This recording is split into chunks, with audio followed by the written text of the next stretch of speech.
ప్రతిధ్వని. ఇది క్రీస్తు యేసు ప్రేమధ్వని, ఇది జగతిలో మ్రోగే సిలువధ్వని. పిలుచుచున్నది ప్రతి వారిని, వినుమా విశ్వసించుమా.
ఆనందానికి స్వర్గం, ఆశించిన వారికల్లా ఇది మహదాశ్రయ దుర్గం.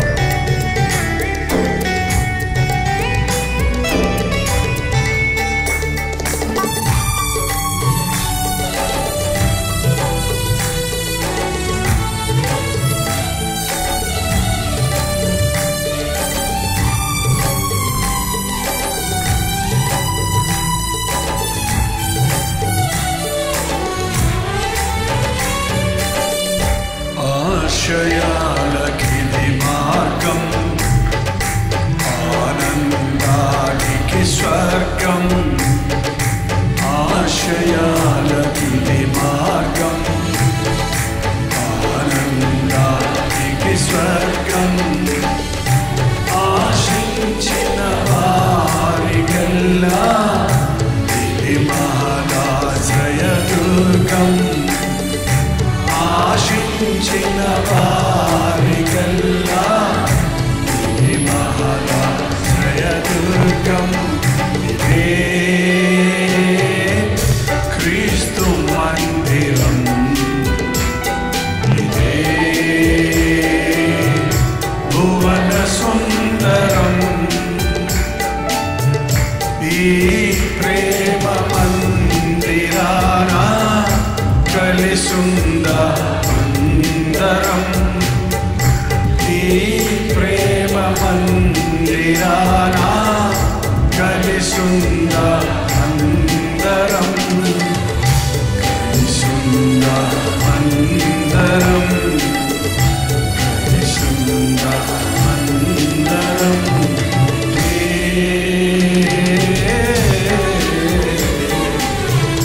క్రీస్తు మందిరం.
మందిరం ఇదే భువన సుందరం ఈ ప్రేమ మందిరాన కలిసుంద అందరం ఈ ప్రేమ మందిరాన కలిసుంద అందరం కలిసుంద అందరం కలిసుంద అందరం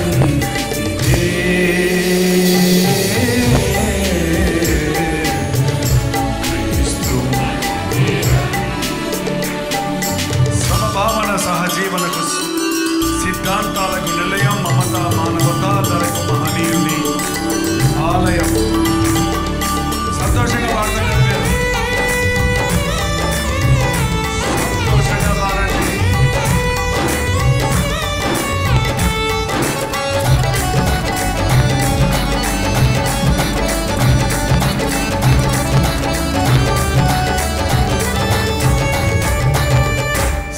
సమభావన సహజీవన సిద్ధాంతాలకు నిలయం సమభావన సహజీవన సిద్ధాంతాలకు నిలయం మమతా మానవతా ధరకు మహనీయుని ఆలయం మమతా మానవతా ధరకు మహనీయుని ఆలయం క్రీస్తు మందిరం ఇదే భువన సుందరం ఇదే క్రీస్తు మందిరం ఇదే భువన సుందరం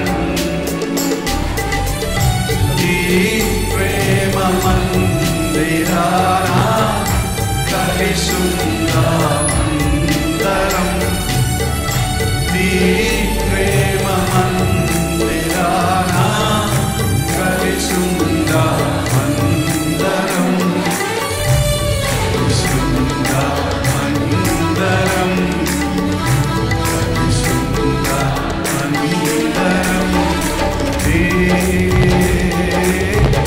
క్రీస్తు మందిరం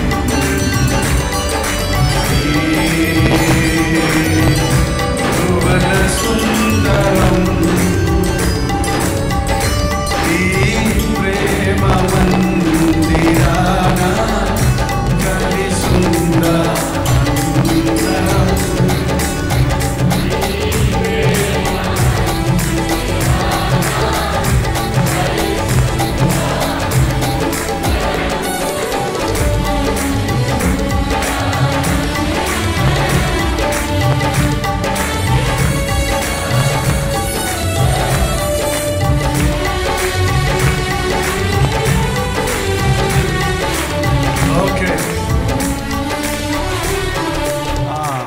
సమభావన సహజీవన సిద్ధాంతాలకు నిలయం సమభావన సహజీవన సిద్ధాంతాలకు నిలయం మమతా మానవతా ధరకు మహనీయుని ఆలయం మమతా మానవతా ధరకు మహనీయుని ఆలయం క్రీస్తు మందిరం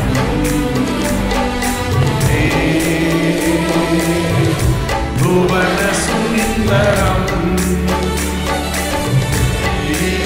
ప్రేమ మందిరాన కలిసుంద అందరం అందరం ఈ ప్రేమ మందిరాన కలిసుంద అందరం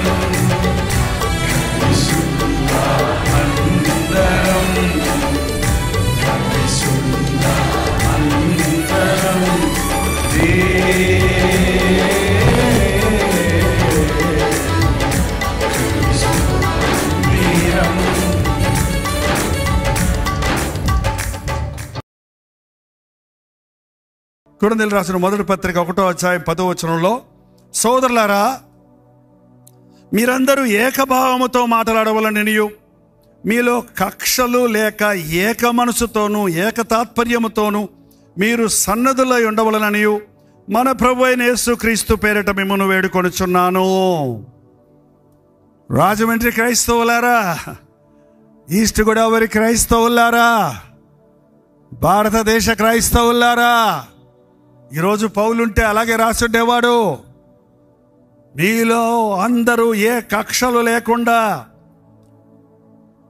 ఏక మనస్కులై ఉండాలని, ఏకభావం కలిగిన వారిగా ఉండాలని యేసయ్య నామంలో ఆజ్ఞాపిస్తున్నాను. ఇద్దరు ముగ్గురు ఎక్కడ నా నామంలో ఎక్కడ సమకూడతారో నేను అక్కడ ఉంటానన్నాడు ప్రభు.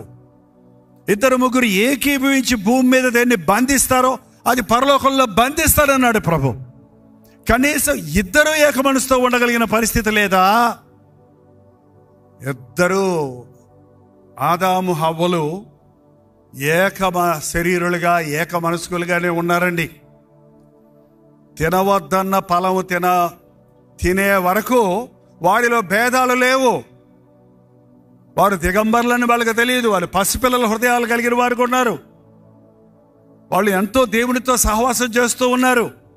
ఎప్పుడైతే ఆజ్ఞాతిక్రమం అనే పాపానికి చోటిచ్చారో, తినవద్దన్న ఫలాన్ని తిన్నారో, వారికి దేవుని మహిమను పోగొట్టుకున్నారో, వారిలో ఒకరి మీద ఒకరికే వారికి దేవునితో సంబంధం తెగిపోయింది.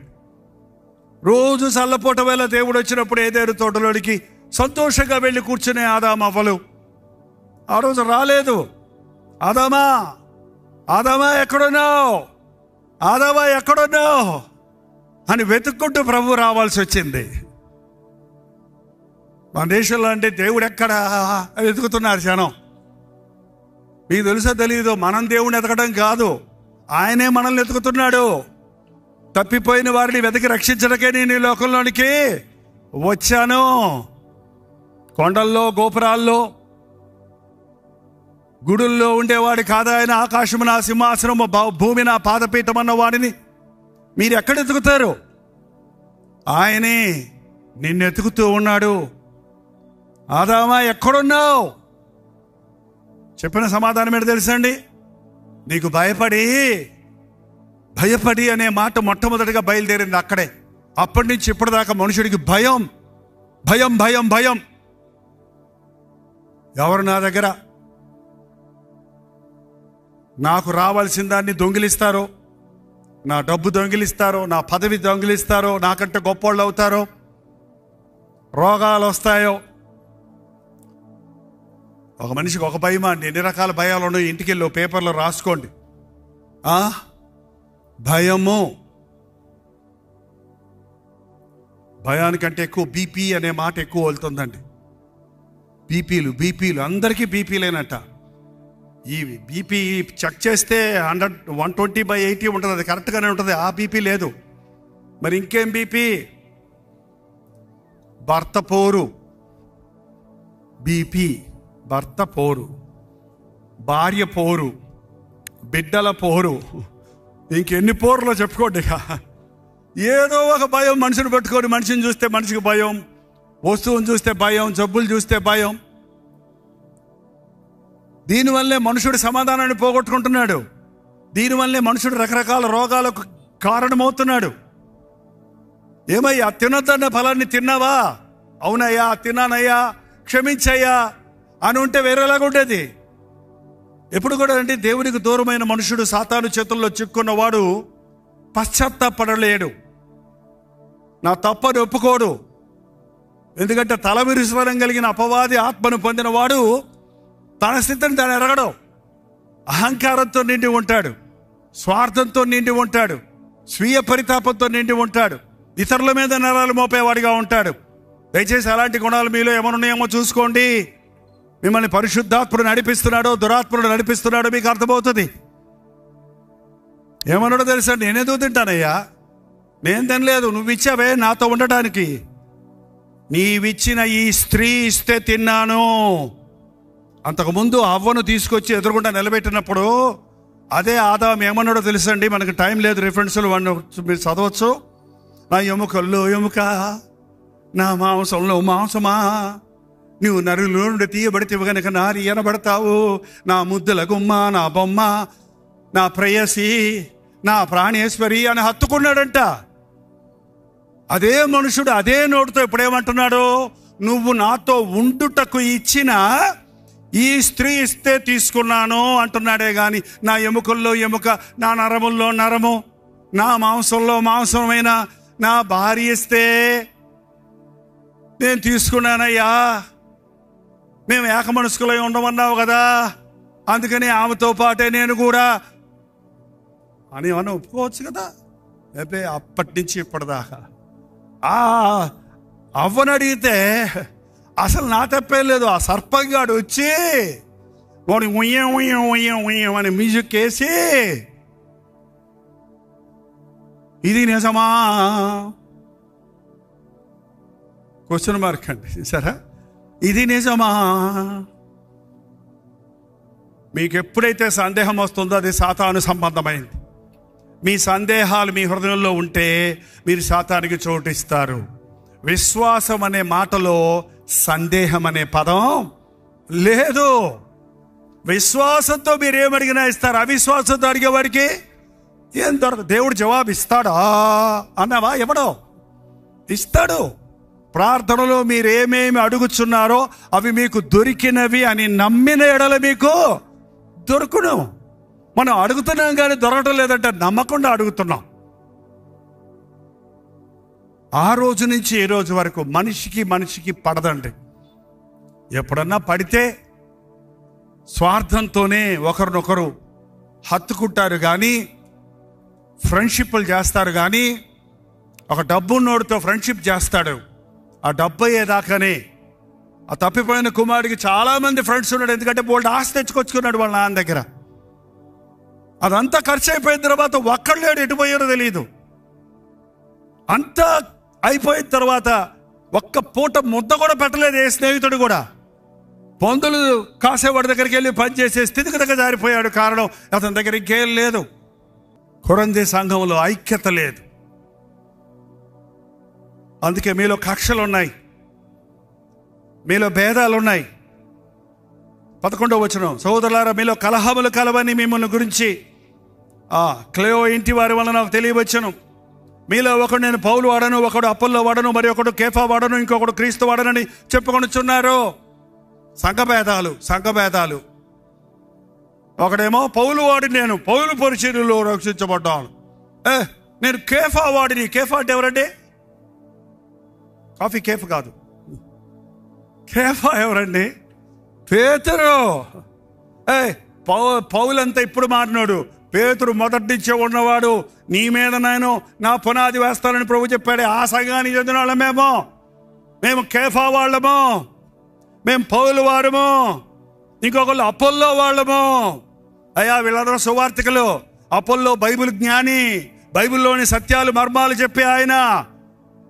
మేము అపోల్లో అపోల్లో వంటి వేదశాస్త్రాలు బాగా ఎరిగిన వారిని వెంబడించేది మాది మరింత శ్రేష్టమైన సంఘము. ఇంకొకడు బాబు ఈ పేర్లన్నీ వద్దు, అసలు నేను డైరెక్ట్గా క్రీస్తు, నేను రాత్రి మా ఇంటికి వచ్చాడు యేసు ప్రభు, నేను మాట్లాడాను. కొంతమంది భలే చెప్తారు.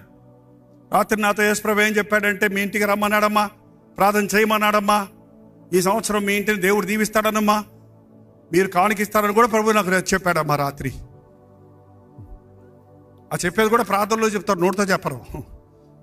ఏంటండి, నేను ఈ పల్లెటూరులో సేవ చేస్తున్నప్పుడు నాతో పాటు ఇద్దరు ముగ్గురు సేవకులు తిరిగేవాళ్ళం. పంచకట్టుకున్న పల్లెటూరు వృద్ధులైన పాస్టర్లతో నేను కూడా తిరిగేవాడిని. ఆ రోజులు ఎవనొస్తాడుగా నేను. ఓ పాస్టర్ గారు ఒక ఇంటికి వెళ్ళినంటే చేస్తున్న ప్రార్థన వేసి, కొత్తగా వచ్చిన రోజులు అవి. నేను ఇంకా తెలుగు సరిగా, నా మద్రాసు తెలుగు నుంచి ఈ తెలుగు రావడానికి కొంచెం టైం పట్టింది. అప్పుడు నాకు ఇంకా నేర్చుకుంటున్నాను. వాళ్ళు వెంబడి తిరుగుతూ ఆ పరిచర్యలో పాల్గొంటూ ఒక ఆయన ఒక ఇంటికి వెళ్ళి ప్రార్థన చేస్తున్నాడు. ప్రభువా, ఈ నీ దాసులమైన మేము ఎంతో అలిసిపోయి 2-3 బస్సులు తిరిగి వచ్చామని నీకు తెలియనయ్యా. నీ సేవకులమైన మేము ఎంతో ఆకలిగా ఉన్నామని నీవు ఎరుగుతావయ్యా. ఈ తల్లిగారు మమ్మల్ని ఎంతో ప్రేమతో స్వీకరించి మాకు ఆహారాన్ని సిద్ధపరచున్నట్లుగా నీవు ప్రేరేపించినందుకు వందనములయ్యా. అనగానే ఆమె అక్కడ లేదు, అంతలోకే గుడ్లు ఉన్నాయా లేవా, పాలు ఉన్నాయా లేవా లోపలికి వెళ్ళిపోయింది ఆమె నిన్నతోపటికి ఆమ్లెట్ పెద్ద గ్లాసులో పాలు తెచ్చేసింది ఆమె. ఓహో, ఈ విద్య ఉపయోగించాలా పాస్టర్ బతకాలంటే? అబ్బో వద్దులేను, ఆయన ఇది ఎక్కడ వాక్యంలో ఉండదే కాదని ఆ దైవజనులు కొన్ని మంచి మంచి పల్లెటూరు పాస్టర్ గారుల దగ్గర మంచి ఉదాహరణలు, మంచి అనుభవాలు, శ్రమ ఎవ్వరు ఏ బైబిల్ నిఘంటువులు ఇవ్వలేనటువంటి వ్యాఖ్యానాలు ఇచ్చిన దైవజనులు కూడా నేను చూశాను. కొంతమంది ఇలాంటి చిల్లర సేవకులు చిల్లర విషయాల కొరకు మాట్లాడే వాళ్ళని చూసి ఇది చూసి నేర్చుకున్నాను, ఇది చెయ్యకూడదు, అది చెయ్యాలని. ఈరోజు యవనస్తులకి, ఈరోజు కొత్త బోధకులకి, ఈరోజు బోధకులకి మేము బైబిల్ ట్రైనింగ్ ముగించేశామండి. ఆది కాండము నుండి ప్రకటన గ్రంథం వరకు ముగించేశాం. కాబట్టి వీఆర్ ఫిట్ ఫర్ సర్వీస్ అంటున్నారు. బైబిల్ థియాలజీ కాదండి కావాల్సింది, వ్యక్తిగత అనుభవం ఉండాలి. నేను బైబిల్ ట్రైనింగ్ చేశాను చాలా సంవత్సరాలు, ఇంచుమించు 8-9 సంవత్సరాలు. బట్ నేను నేర్చుకున్న పాఠాలలో బైబిల్ కాలేజీలో లెక్చరర్స్ నేర్పించిన దానికంటే నా మోకాళ్ళ మీద ప్రార్థనలో నేను నేర్చుకున్న పాఠాలే నన్ను బతికిస్తున్నాయి. ఆయన చిత్తాన్ని నేను నా మోకాళ్ళ మీద వాక్యం చదువుతున్నప్పుడే ఎరిగాను, కానీ లెక్చర్స్ విన్నప్పుడు నాకు అర్థం కాలేదండి. చరిత్ర తెలిసింది, కొన్ని నెంబర్స్ తెలుస్తాయి, కొన్ని విషయాలు తెలుస్తాయి, ఎన్నో విషయాలు తెలుసుకుంటాం. కానీ దైవ జ్ఞానం అనేది దేవుని సందులో కనిపెట్టినప్పుడే పొందుకుంటాం. ఈ భేదాలు, రకరకాల భేదాలు, నేను క్రీస్తుకు చెందినవాడిని, మీకు అందరికంటే సుపీరియర్, మా సంఘం పెద్దదంటే మా సంఘం గొప్పది, మా పాస్టర్ గారు గొప్పవాడంటే మీ పాస్టర్ గారు గొప్పవాడు. అదే లోకల్లో పొలిటికల్గా అలా చూస్తున్నామండి మనం. అదే వ్యవస్థ ఈ రోజున సంఘాలలో చూస్తున్నప్పుడు క్రీస్తు విభజించబడి ఉన్నాడా? పౌలు అంటున్నాడు, క్రీస్తు విభజించబడి ఉన్నాడా? పౌలు మీ కొరకు సిలువ వేయబడ్డాడా? పౌలు నామంలో మీరు ఏమన్నా బాప్తీసం పొందారా? ఎవరు వాక్యం చెప్పినా ఆ వాక్యం దేవునిది కదా. ఎవరు ప్రార్థన చేసినా అది ఆయన నామములో చేసిన ప్రార్థన వలన కదా. ఒక వ్యక్తిని దేవుడు మన జీవితాల్లో వాడుకున్నాడు, ఆయన కృతజ్ఞత కలిగి ఉండొచ్చు మనం. కానీ మనల్ని రక్షించిన వారు ఎవరండి? ప్రభువే. ఈ రాత్రి సభలో మీరు ఉన్న వారందరూ మీరు క్రైస్తవులా? వినవలేదా? క్రైస్తవులు ఎవరో చేయి చూపించండి. హల్లెలూయా. రక్షించబడ్డ వారు ఎవరో చేయి చూపించండి. ఆమేన్. బాప్తిసం పొందిన వాళ్ళు ఎవరో చేయి చూపించండి. అబ్బా, చాలా అలర్ట్గాను అన్నీ పొందారు మీరు, ఇంకేంటి? ప్రభువు నమ్ముకున్న వాళ్ళు ఎవరో చేయి చూపించండి. ఏంటి కొంతమంది తగ్గారా? ఓకే. ఈ రోజుల్లో చాలామంది జీవితాల్లో ప్రభువు నమ్ముకుంటే ఏదో పెద్ద త్యాగం చేశామనుకుంటున్నారు. మీకు అది ఎంత భాగ్యం అనేది గుర్తించడం లేదు. క్రీస్తులో భేదాలు లేవు, కులమత భేదాలు లేవు, ధనవంతులు పేదలన్న తారతమ్యాలు లేవు. ఈ వెస్ట్ గోదావరిలో నేను సేవ చేస్తున్నప్పుడు చాలా చర్చెస్లో స్త్రీలు మాత్రమే ఉంటారు, పురుషులు ఉండరు. ఒక 4-5 ఉన్నారంటే వాళ్ళని అయ్యగారు రండి అని చెప్పి స్టేజ్ పక్కన తీసుకెళ్ళి కుర్చీలు వేసేవాళ్ళు. వాళ్ళు వచ్చి నేను కూర్చున్నది పక్కన కూర్చుంటే వాళ్ళు వచ్చిన కాడించి చుట్టాసులు వచ్చేది నాకు. ఈ చుట్టలోకి ఎదుగురా బాబు, ఏమయ్యా బాబు ఈ చుట్టాలు ఏమన్నా మీకు చుట్టాలా అంటే అయ్యగారు రావటమే గొప్ప మన సంఘానికి. ఏంటండి ఈ భేదాల మూలనే పరిశుద్ధాత్ముడు క్రియ జరిగించడం లేదండి. దేవుని కార్యాలు ఆగిపోతున్నాయి. ఈ రోజున క్రైస్తవులందరూ ఏకమహృదయులైతే భేదాలు ఉన్నాయి. ప్రభు చెప్పాడు, పౌలే అన్నాడు, భేదాభిప్రాయాలు ఉండడం మంచిదే, వ్యత్యాసాలు ఉండడం మంచిదే. దేవుడు మనకు 5 ఏళ్ళు ఇచ్చాడు, 5 ఏళ్ళు ఒకలాగా లేవు, ఒకలాగా ఉన్నాయి 5 ఏళ్ళు.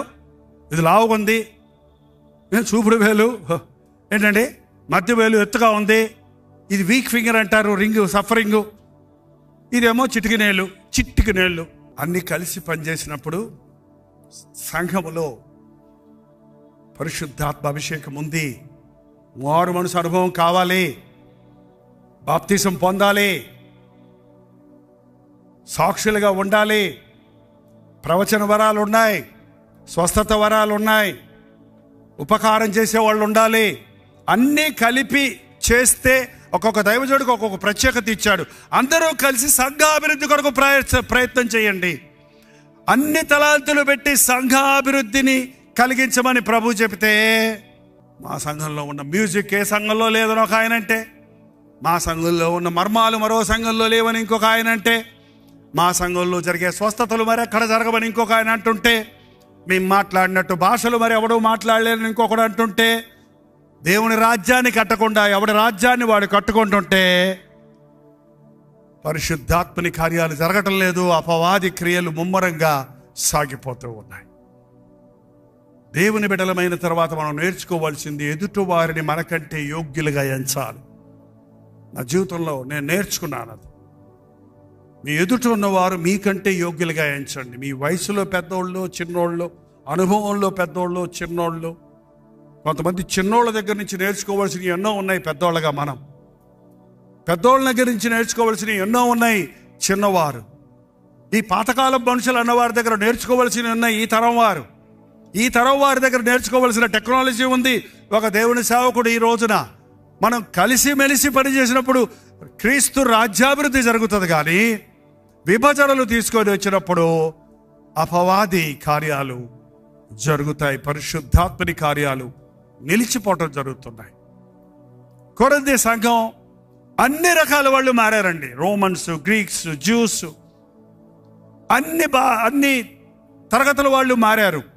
వాళ్ళు అడ్జస్ట్ చేసుకోవడం కొంచెం కష్టమైంది. అందుకనే పౌలు వారికి ఒకే పాఠం చెప్పారు. మీరు తగ్గించుకోండి, ఒకరితో ఒకరు ఏకీభవించండి, ఒకరితో ఒకరు మనస్సు కలపండి, ఒకరినొకరు ఘనపరుచుకోనండి, ఒకరినొకరు ప్రేమించుకోనండి. ఏక మనస్సు. మీ కుటుంబంలో ఏక మనస్సు ఉందా? కుటుంబంలో ఏక మనస్సు ఉందా? భార్యాభర్తలుగా మీ ఇద్దరి మీద ఏక మనస్సు ఉందా?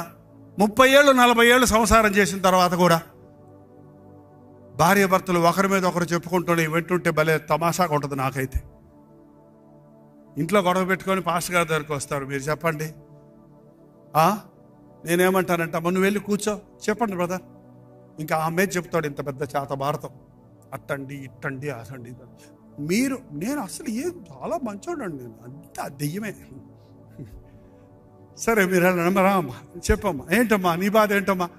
ఏం చెప్పంటారండి బాబా, సాతాన్ని కట్టుకున్న కాడించిన మనశాంతి లేదు, ఆయన మీద ఇన్నే చెప్పొద్ది. మరి నువ్వమ్మా, అసలు నేను ఎప్పుడు నోరు ఎత్తనండి, నేనేం అన్నండి. అసలు ఆమెమో ఎంతో మంచిదంట, అన్నీ ఆయనంట, ఆయన అడిగితే ఆయన అంటే. ఇది ఎట్లా? ఇంకెప్పుడు అందులో సామరస్యం వస్తుంది? ఏంటండి, ఏక మనసు లేదు. కలిసే కాపురం చేస్తున్నారు, కలిసే జీవిస్తున్నారు, కలిసే ఉంటున్నారు, కానీ మనస్సులు కలవటం లేదు. పరిశుద్ధాత్మని కార్యాలు జరగవండి. ఎక్కడ ఏక మనసు ఉంటుందో అక్కడ పరిశుద్ధాత్ముడు కార్యం జరిగిస్తాడు. దయచేసి భార్యాభర్తలుగా వివాహమైన వారిని ప్రభునామంలో కోరుతుంది ఏంటంటే, మీరిద్దరూ కలిసి ప్రార్థించండి. పరిశుద్ధాత్ముడు మీ హృదయాలను ఏకపరుస్తాడు.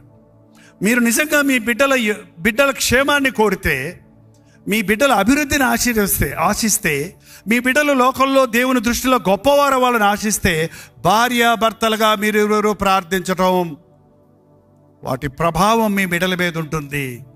భార్యాభర్తలే ఒకరితో ఒకరు ఏకమనసులో లేనప్పుడు ఆ కుటుంబంలోని ఐక్యత ఉండదు, ఆ పిల్లల మధ్య ఐక్యత ఉండదు, అన్నదమ్ముల అక్కచెల్లెల మధ్య ఐక్యత ఉండదు. కుటుంబాలు అందుకే విచ్ఛిన్నం అయిపోతున్నాయి. పౌలు ఈ సంఘాన్ని హెచ్చరిస్తూ, ఎలాగూ కలిసి ఉండాలి, మనందరము దేవుని జత పని వారిమి. ఒక్కొక్క అధ్యాయంలో చూసుకుంటూ పోతే నేను ఇవన్నీ కవర్ చేయలేను, కానీ మనమందరం దేవుని జత పని వారిమి. నేను నాటాను, అపోల్లో నీళ్లు పోశాడు, అభివృద్ధి కలుగుచేవాడెవరు? దేవుడే. చూడండి, ఒక్క మనిషి రక్షించబడ్డాడంటే అతని రక్షణకు దేవుడు అనేకుల్ని వాడుకుంటాడండి. ఎవరో ఒకరు మందిరాన్ని తీసుకొచ్చారు, ఎవరో ఒకరు పలకరించారు, ఎవరో ఒకరు పాట పాడారు, ఎవరో ఒకరు వాక్యం చెప్పారు, మరొకరు ప్రార్థనలు నడిపించారు, మరొకరు కౌన్సిలింగ్ ఇచ్చాడు. చివరికి అతడు రక్షించబడి గొప్ప విశ్వాస అయ్యాడు. దీనికి కారణం ఎవరు? ఆ పాస్టర్ గారు మాత్రమేనా అంటే మనం అనుకోవచ్చు, కానీ దేవుడు ఎంతో మందిని వాడుకున్నాడు.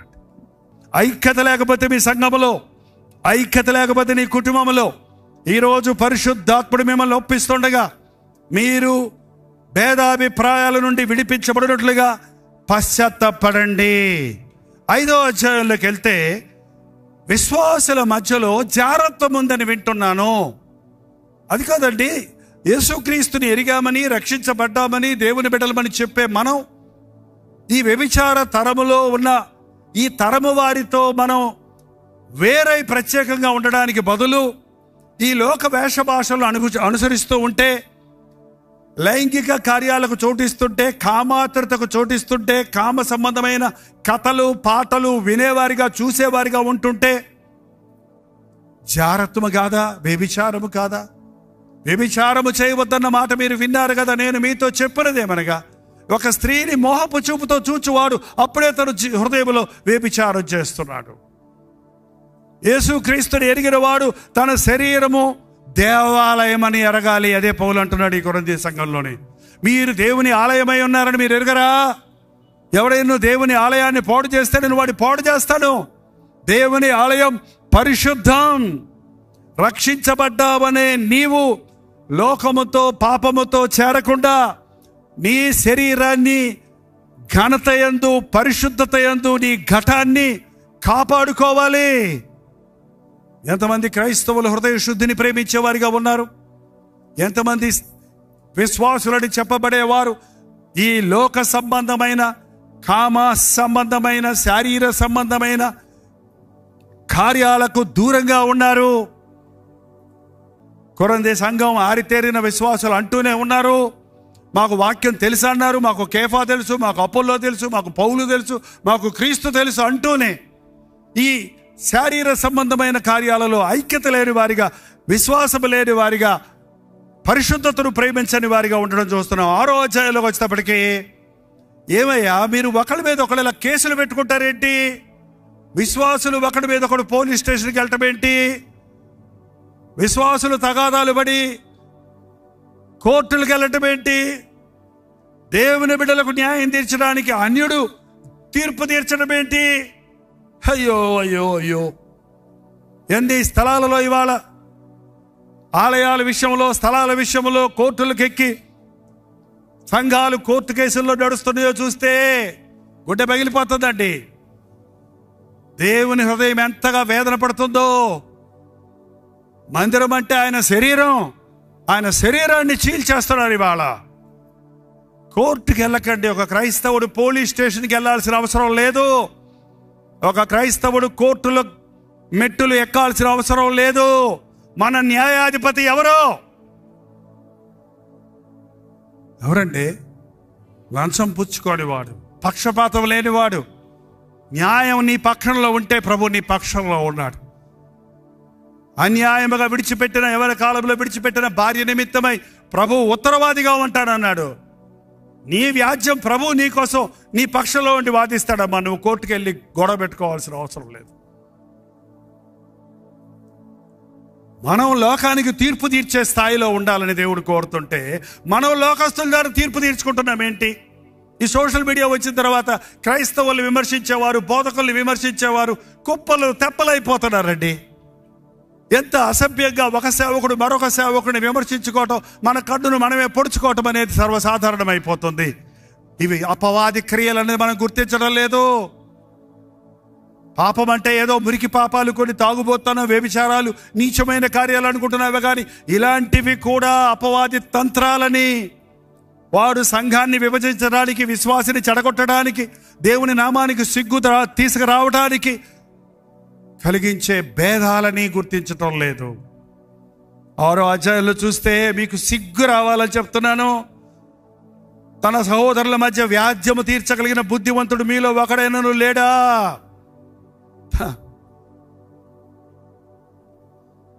ఎందుకు తీర్చరు? ఇప్పుడు క్రైస్తవులే తీర్పు తీరుస్తున్నాడు. ఎందులో తెలుసా? సోషల్ మీడియాలో.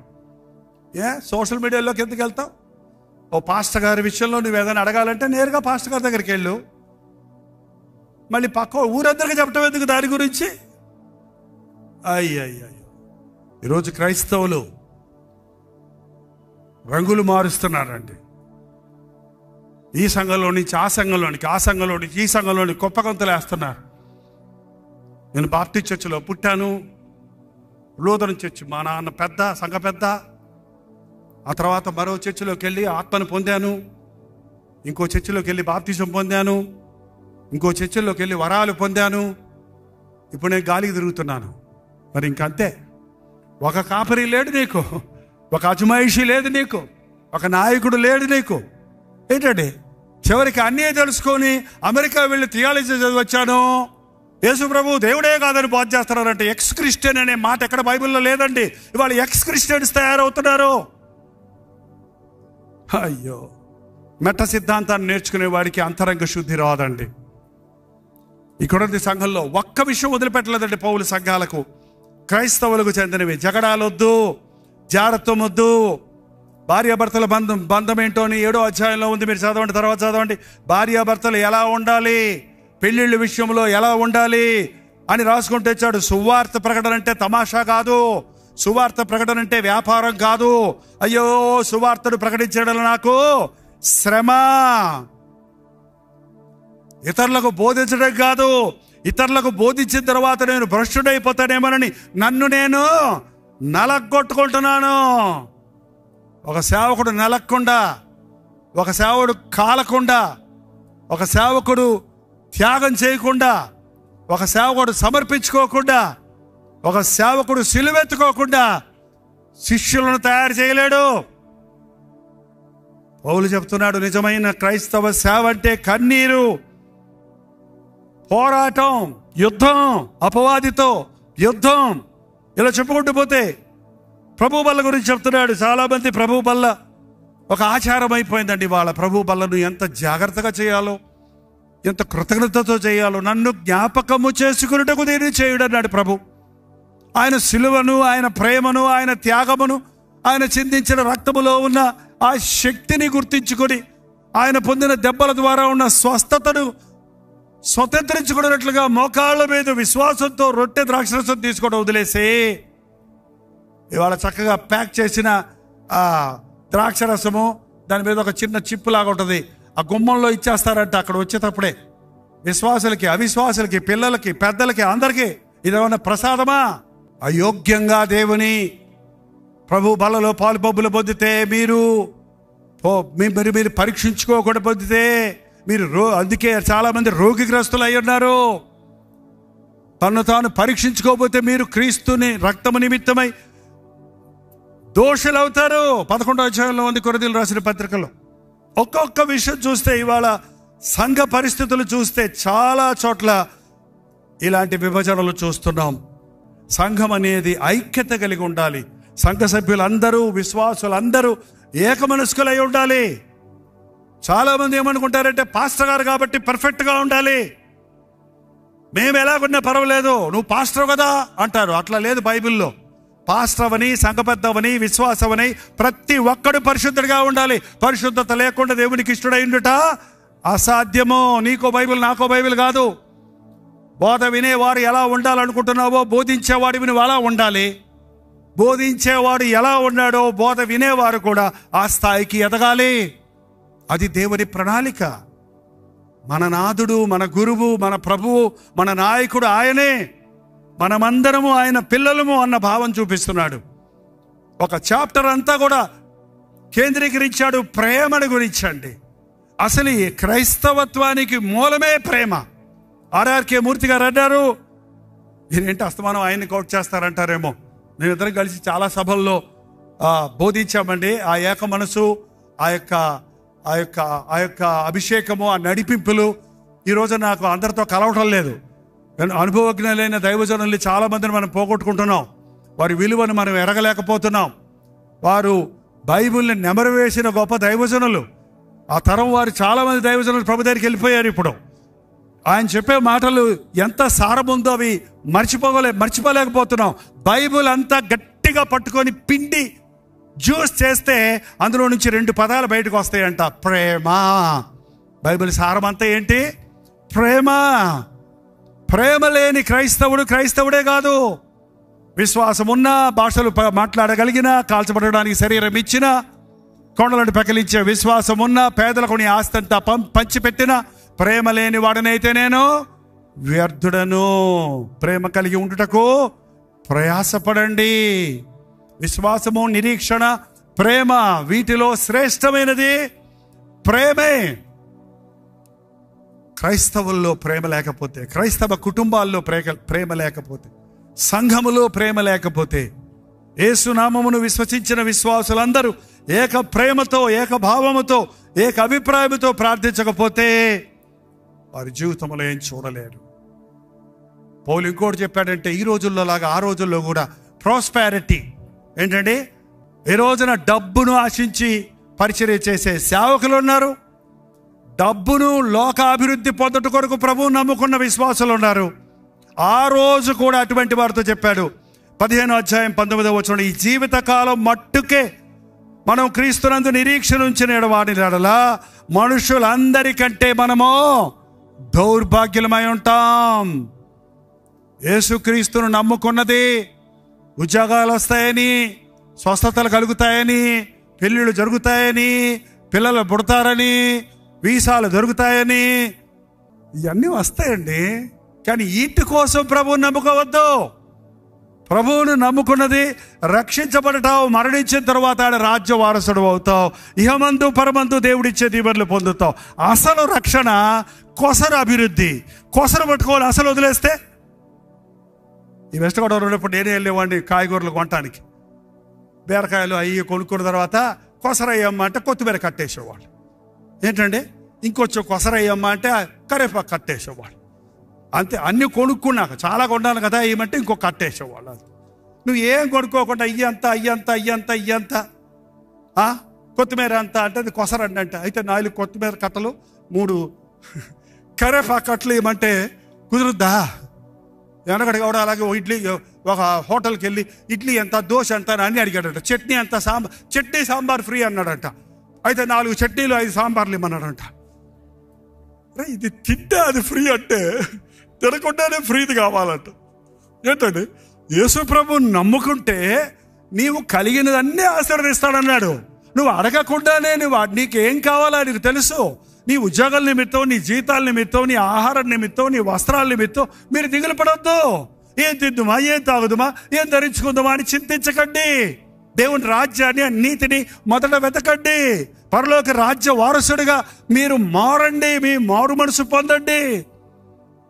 ఒకడు క్రొత్తగా జన్మిస్తే గాని దేవుని రాజ్యానికి వారసులు కాలేరని ప్రభు చెప్పిన మాట ప్రకారం రక్షించబడితే అన్ని విషయాల్లో వర్ధిల్లుతామండి.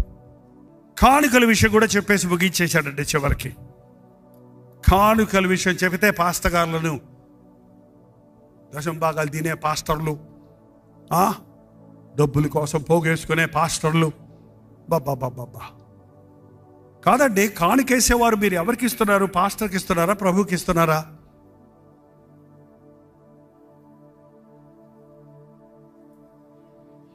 ఎవరికి ఇవ్వటం లేదా? అందుకే అలా ఉన్నారు. అయితే ఇయ్యుడి మీకు ఇవ్వబడును, పిసినితనంతో కాక, సంకుచితంతో కాక, సణుక్కోక, గొనుక్కోక, హృదయంలో నిశ్చయించుకున్న దాన్ని బట్టి అది ఇచ్చే విధానం ఒకటి ఉందండి. ఏదో నువ్వు 100 ఇస్తే 1000 వస్తుంది, 1000 ఇస్తే 1,00,000 వస్తుంది అన్నట్టు ఇవ్వకండి. లాటరీ టికెట్ కొన్నట్టు కాదు దేవునికి ఇచ్చేది. కృతజ్ఞతతో దేవునికి ఇచ్చేది కానుక. దేవునికి ఇచ్చేవారు కుడి చేత్తో ఇచ్చేది ఎడం చేతికి తెలియకుండా ఇమ్మన్నాడు దేవుడు. కానీ ఇంత ఇచ్చి అంత చెప్పుకునే ఈరోజు భక్తుల వలనే దేవుని నామానికి దూషణ వస్తుందండి. దశమ భాగాలు దేవుని సొమ్ము. దశమ భాగం ఒక మందిరాల్లోనికి తీసుకొని రండి అని వాక్యంలో చెప్పింది. పాస్టర్ గారి చేతుల్లో పెట్టమని ఎక్కడ అనలేదు. పాస్టర్ గారికి మీరు ఏదన్నా ప్రేమతో ఇవ్వాలంటే ఒక చేతి కానుక ఇవ్వండి. కానీ మందిర క్షేమాభివృద్ధి కొరకు, సువార్త వ్యాపకం కొరకు, దేవుని మందిరంలో ఫుల్ టైం వర్కర్స్ సేవలు, ఉద్యోగాలు వదులుకోడి, సమస్త వదులుకోడి, రాత్రి పగళ్ళు దేవుని సేవ చేసే పరిచారకుల కొరకు, వారిని మెయింటైన్ చేయటం కొరకు కానుకలు కావాలి. కానీ ఉద్యోగాలు చేసుకుంటూ మళ్ళీ పాస్టర్లు పడ్డారు, వ్యాపారాలు చేసుకుంటూ పాస్టర్లు పడ్డారు. ఇవన్నీ వాక్యానుసారమైనవి కాదు. ఈ కొరింథీ సంఘములో ఆ దినాలలో ఉన్న ఈ భయంకరమైన తత్వమే ఈ అంచె దినాలలో కనబడుతూ ఉంది. క్రైస్తవత్వం అనేది విస్తరిస్తున్నట్టు కనబడుతుంది, కానీ లోతు లేని జీవితాలను చూస్తూ ఉన్నాం. ఈ అంచె దినాలలో ప్రేమ చల్లారిపోతుంది, విశ్వాసం కనబడతలేదు, ప్రతిదానికి రుజువులు కావాల్సి వస్తుంది. ఈ రోజుల్లో ప్రభు రాకడ అతి సమీపంగా ఉందండి. ఈ రాత్రి కొరింథీ క్రైస్తవులాగా ఉన్నారా? రాజమండ్రి క్రైస్తవులాగా ఉన్నారా? ఆంధ్రప్రదేశ్ క్రైస్తవులాగా ఉన్నారా? ఆనాటి శిష్యుల్లాగా భగభగమంటే మంటతో క్రీస్తు కొరకు ప్రాణాలు సైతం లెక్క చేయక ఆయన నీతిని రాజ్యాన్ని వెతుకుతూ ఆత్మల జాలరేగా ఆధ్యాత్మిక జీవితంలో ఫలించువారిగా ఆత్మ ఫలములు ఫలిస్తూ ప్రభువును మహిమపరిచేవారిగా ఉన్నామా పరీక్షించుకోవడానికే ఈ ఉద్యోగ సభలు. మీలో జారత్వమైనను వ్యభిచారమైనను ఉండకూడదు. లోకంతో స్నేహం, దేవునితో వైరం. ఈ లోకాధికారి అయిన అపవాదికి మనం చోటిచ్చే వారిగా ఉండకుండా నేను విలువ పెట్టి కొనబడిన వాడిని, నన్ను నేను దేవునికి సమర్పించుకుంటున్నాను అని చెప్పగలిగే రీతిగా ఉందాం. ఐక్యత కొరకు ప్రార్థిద్దాం, హృదయశుద్ధిని ప్రేమిద్దాం, వ్యాజ్యాలు చేయకుండా ఉందాం. ఒకరినొకరు విమర్శించుకునే వారిగా కాక, కక్షలు సాధించే వారిగా కాక, ప్రేమలో ముందుకు సాగుదాం. క్రీస్తు సారూప్యంలో మలచబడదాం. దేవుని నామానికి మహిమ వచ్చేటట్టుగా ఒక చిన్న ఉద్యమం ఈ గ్రౌండ్లో ఈ రోజున రగులుకుంటే ఇది ప్రపంచవ్యాప్తముగా దేవుడు రగులుకునేటట్టు చేయగలిగే దేవుడిగా ఉన్నాడు. దేవా, నీ అగ్నిని పంపించు, మమ్మల్ని వెలిగించు అని ప్రార్థన చేద్దాం. దయచేసి లేచి నిలబడండి. ఈ ప్రార్థన సమయంలో ఎవరు వెళ్ళొద్దు, వీలైనంత వరకు చివరిదాకా ఉండండి. పరిశుద్ధాత్ముడు నీలో అన్నీ లేకపోయినా, ఏ లోపముందో, ఏ కొరత ఉందో, ఏ బలహీనత ఉందో దాని నుంచి నిన్ను విడిపించడానికి, నిన్ను పరిపూర్ణమైన క్రైస్తవుడిగా, నిజ క్రైస్తవుడిగా నిన్ను మలచటానికి ప్రభు సిద్ధంగా ఉన్నాడు. నోరు తెరిచి పెద్దలు, చిన్నలు, పిల్లలు, యవనస్తులు నోరు తెరిచి ప్రార్థన చేద్దాం. ఈ ప్రార్థన సమయంలో పరిశుద్ధాత్ముడు తన కార్యాన్ని మనలో జరిగించినట్లుగా ఆయన సన్నిధిలో మొరపెట్టుకుందాం.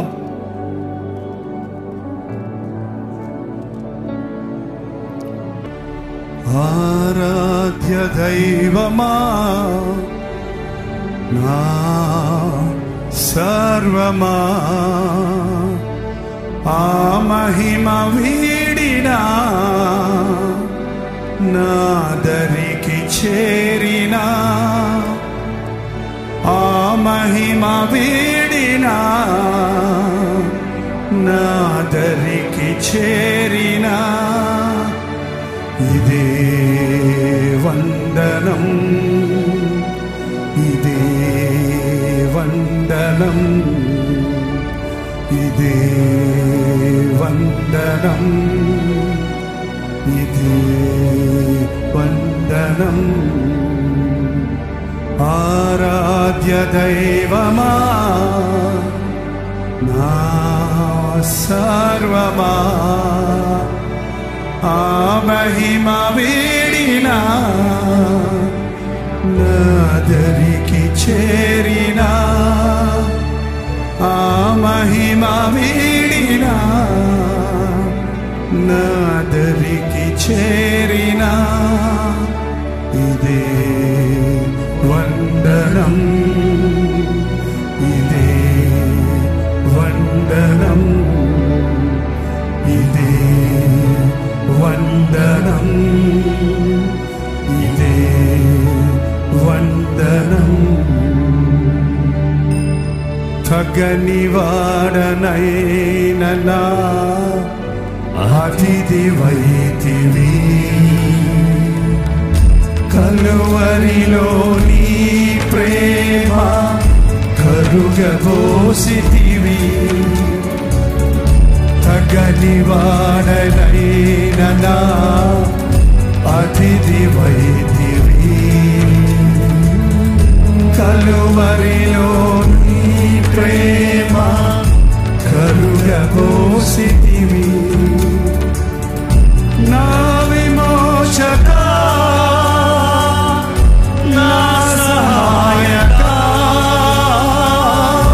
నా విమోచక,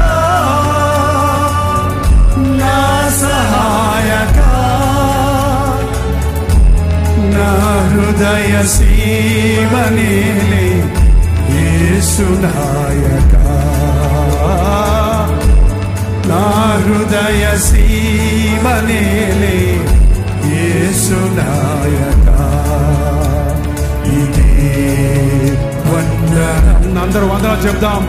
ఇదే వందనం. ఎక్కడో ఉన్న నన్ను పిలిచి ఇంత గొప్ప రక్షణ ఇచ్చావయ్యా, ఎందరికో లేని భాగ్యం నాకు ఇచ్చావయ్యా.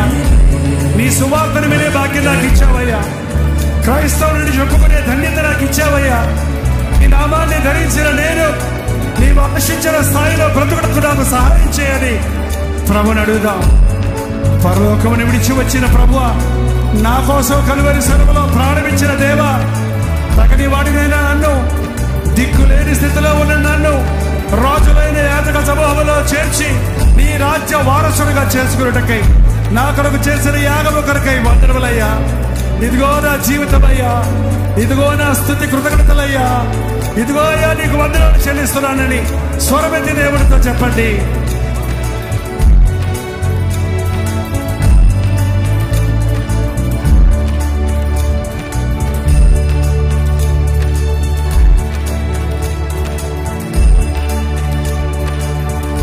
దిక్కులేని నన్ను హక్కుదారుడిగా చేసితివి, మక్కువతో నా దోష శిక్ష బాపితివి. అవునయ్యా, దిక్కులేని నన్ను హక్కుదారుడిగా చేసితివి, మక్కువతో నా దోష శిక్ష పాపితివి.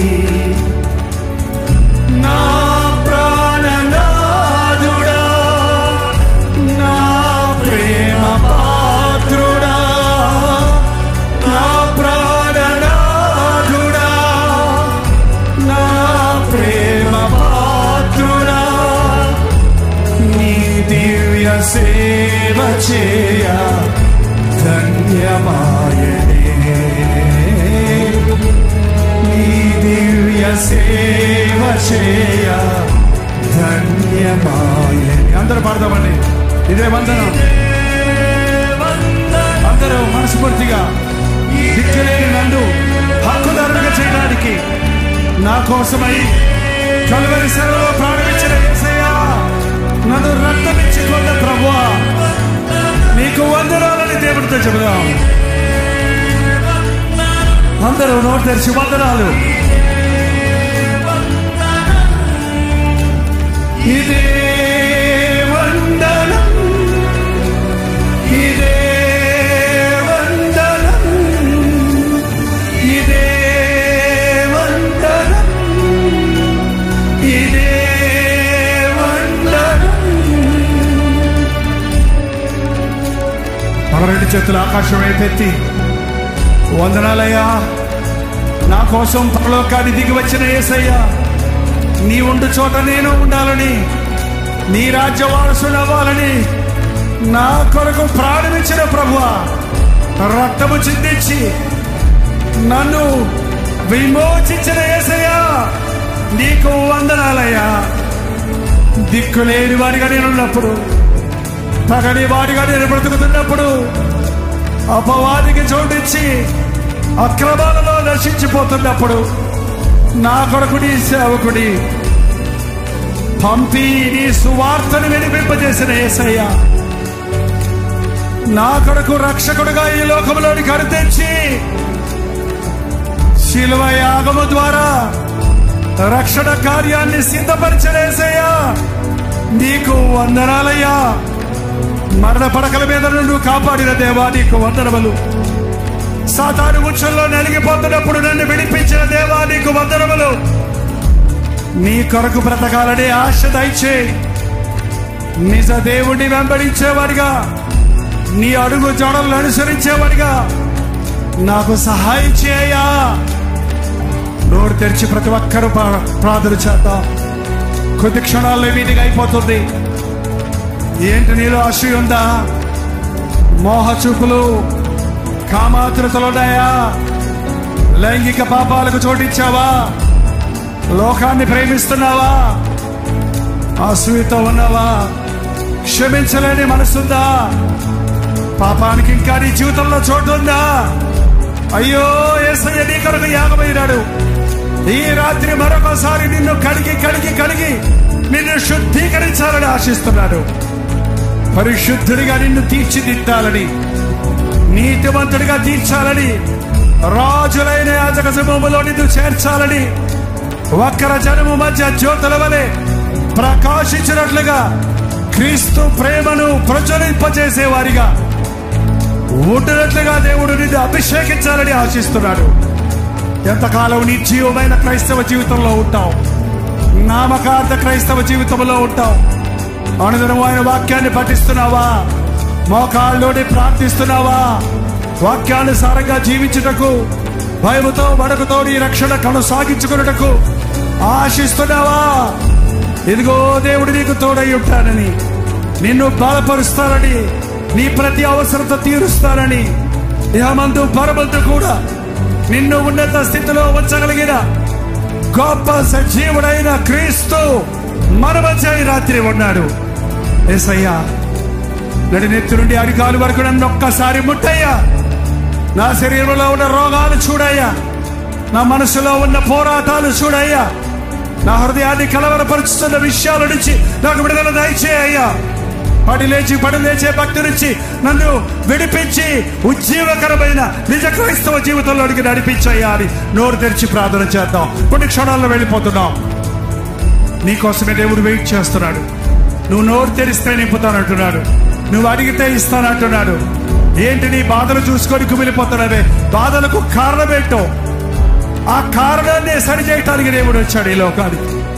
నీ శరీరంలో వ్యాధుల, నీ కుటుంబంలో సమస్యల, ఆర్థికమైన ఇబ్బందుల, జీవితంలో ఎటువంటి సాధించలేని అసమర్థత, వీటన్నిటికీ మూలమైన పాప బీజము నుండి మనల్ని విడిపించడానికి ప్రతి శాపమును కొట్టివేసి మన శాపాన్ని సెలవులో భరించిన ప్రభు తన ఆశీర్వాదాలు మన మీద కుమ్మరించడానికి రాత్రి మన మధ్యలో ఉన్నాడు.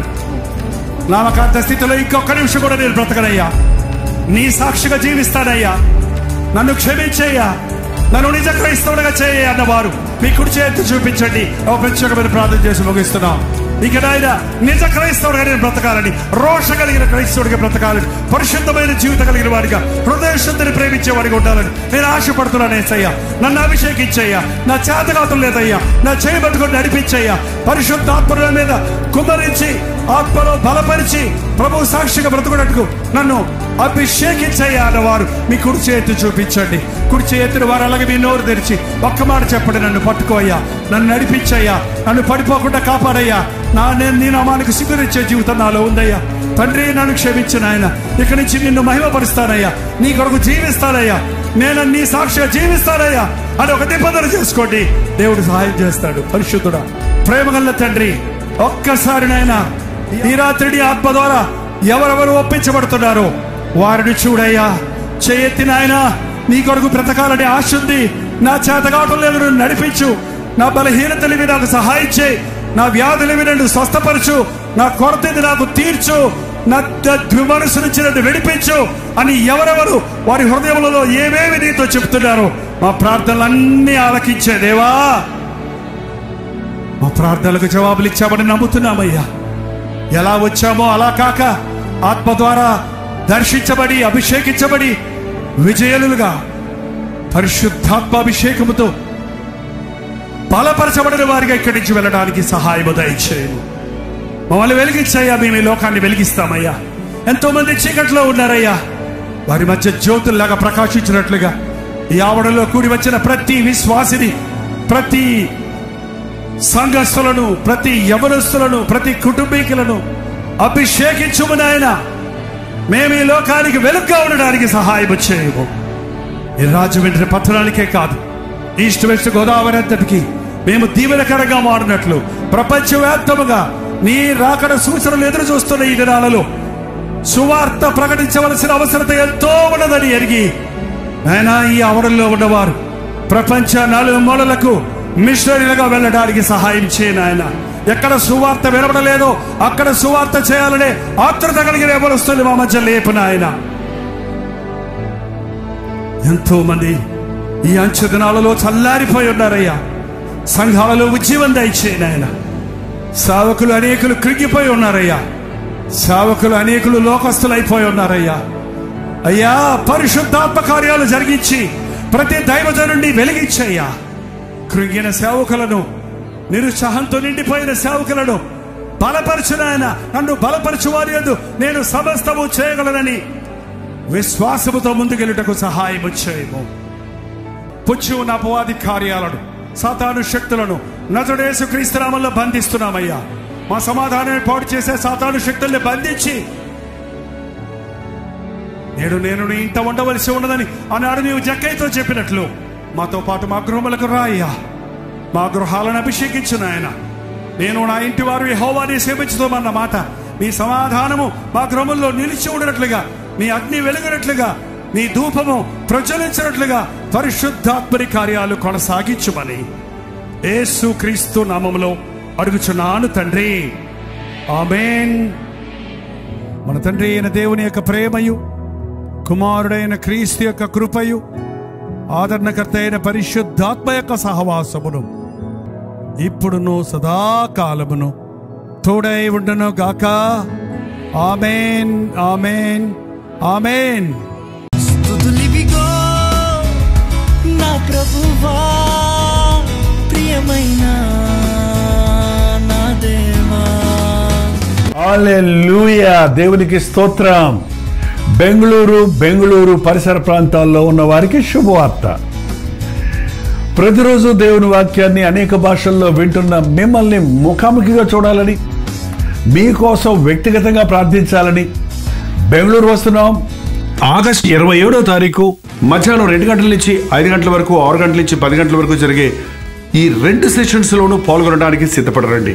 మిమ్మల్ని ముఖాముఖిగా చూసి వ్యక్తిగతంగా మీకు ప్రార్థించాలని, దేవుని వాక్యమును ధ్యానించి మనమందరం కలిసి దేవుని సన్నిధిలో ఆనందించాలని ఈ 1 డే గెట్ టుగెదర్ను ఏర్పాటు చేస్తున్నాం. రండి, కుటుంబాలుగా తరలి రండి. ప్రభు సన్నిధిలో మనందరం కలిసి ఆయన వాక్యాన్ని ధ్యానిద్దాం, ఆయన్ని ఆరాధిద్దాం. మరి ముఖ్యంగా మీ సాక్ష్యాలు వినడానికి, మీ కొరకు ప్రార్థించడానికి నేను ఎంతో ఆశ కలిగి ఉన్నాను. సోషల్ మీడియా ద్వారా, టెలివిజన్ ద్వారా వాక్యం వింటున్న మిమ్మల్ని ముఖాముఖిగా చూసి బలపరచాలని ఎంతో ఆశతో ఉన్నాం. తప్పకుండా రండి. బెంగళూరులోని హడ్సన్ కమ్యూనిటీ సెంటర్లో, సిఎస్ఐ కాంపౌండ్లో ఈ 1 డే గెట్ టుగెదర్ జరుగుతుంది. మరిన్ని వివరాలు కావాలంటే 8939393939 నెంబర్కి మీరు కాల్ చేయండి, లేకపోతే మీరు చూస్తున్నటువంటి నెంబర్లకు వాట్సాప్ పెట్టండి. లింక్ మీకు పంపిస్తారు. తప్పక వస్తారు కదా.